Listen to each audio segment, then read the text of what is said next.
Guys welcome back to our channel review chit I hate love. ఈ TV విన్లో అయితే stream అవుతుంది. ఈ movie అయితే కంప్లీట్ చేసి ఈ మూవీ నాకు ఎలా కనిపించింది తెలుసుకునే ముందు మన ఛానల్ కొత్తగా వస్తే మాత్రం మన ఛానల్ అయితే సబ్స్క్రైబ్ అయితే చేసి వీడియోని లైక్ చేసి అలాగే comment section description Instagram link కూడా ఉంటుంది. అందులో కంటెంట్ వర్త్ అనిపిస్తే ఫాలో కూడా అందులో కూడా చిన్న సపోర్ట్ అయితే చేయండి. బేసిక్ ప్లాట్ ఏంటంటే మన హీరోకి లవ్ స్టోరీ లవ్ అన్న చాలా చిరాకు. కానీ ఒకరోజు ఒక అమ్మాయిని అయితే లవ్ చేస్తాడు. ఆ అమ్మాయిని లవ్ చేసాక ఏమైంది, మనోడికి లవ్ స్టోరీ అనేది ఎందుకు ఇష్టం ఉండదు అనేది మనం మూవీ చూసి అయితే తెలుసుకోవాలి.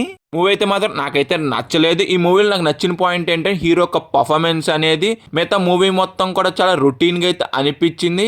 అంత ఇంట్రెస్ట్ అయితే నాకైతే ఎక్కడ కూడా అనిపించలేదు. ఇంకోటి ఆ విలేజ్ లొకేషన్స్ అయితే మాత్రం నాకు బాగా అయితే నచ్చినాయి. కొత్త మూవీలో ఫస్ట్ హాఫ్ అనేది కొత్త బెటర్ అయితే అనిపించింది. మధ్య మధ్యలో కొన్ని ఫన్ సీన్స్, కొన్ని సీన్స్ మనకు పర్లేదైతే అనిపిస్తాయి. కానీ ఇంకా సెకండ్ హాఫ్ అయితే మాత్రం టూ మచ్ ఆఫ్ ప్రెడిక్టబుల్నెస్ గా, too much of lengthy scenes తో చాలాసేపు బోర్ అయితే కొడద్ది. అలాగే మూవీ యొక్క రన్ టైం కూడా చాలా ఎక్కువసేపు ఉన్నట్టయితే అనిపిస్తుంది మనకి. ఇంతకు ఎంతసేపు సాగతీస్తున్నారని ఫీలింగ్ డెఫినెట్ గా అయితే వస్తుంది. ఇంకోటి హీరోయిన్ లవ్ చేసే పాయింట్ అనేది నాకైతే అంత కన్విన్సింగ్ అయితే అనిపించలేదు అబ్బా చూసినంత సేపు కూడాను. మూవీలో హీరోకి హీరోయిన్ మధ్య వచ్చే సీన్స్ కూడా నాకైతే అంత కన్విన్సింగ్ అయితే అనిపించలేదు. నేనైతే అంత కనెక్ట్ అయితే అవ్వలేకపోయాను. ఏదో బలవంతంగా చూడాలన్నట్టుగా చూపించారు కానీ నాకైతే అంత ఇంప్రెస్ అయితే అనిపించలేదు. వాళ్ళిద్దరి మధ్య వచ్చే బాండ్ కూడా అంత కనెక్టింగ్ అయితే అనిపించలేదు నా వరకు అయితే మాత్రం.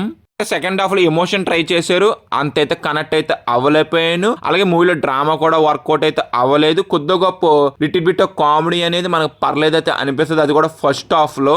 మూవీ యొక్క రన్ టైం అనేది కొంచెం తగ్గించుకుంటే బాగుండి అనిపించింది. అరౌండ్ ఒక 2 hours లాగొట్టేసి ఉంటే బాగుండి అయితే అనిపించింది నాకైతే. చాలా సీన్స్ అయితే లెంత్ అయితే అనిపించింది, కొంత ట్రిమ్ అయితే చేయొచ్చు. ఎడిటింగ్ కూడా ఒక షార్ప్గా ఉంటే బాగుండి అనిపించింది నాకు.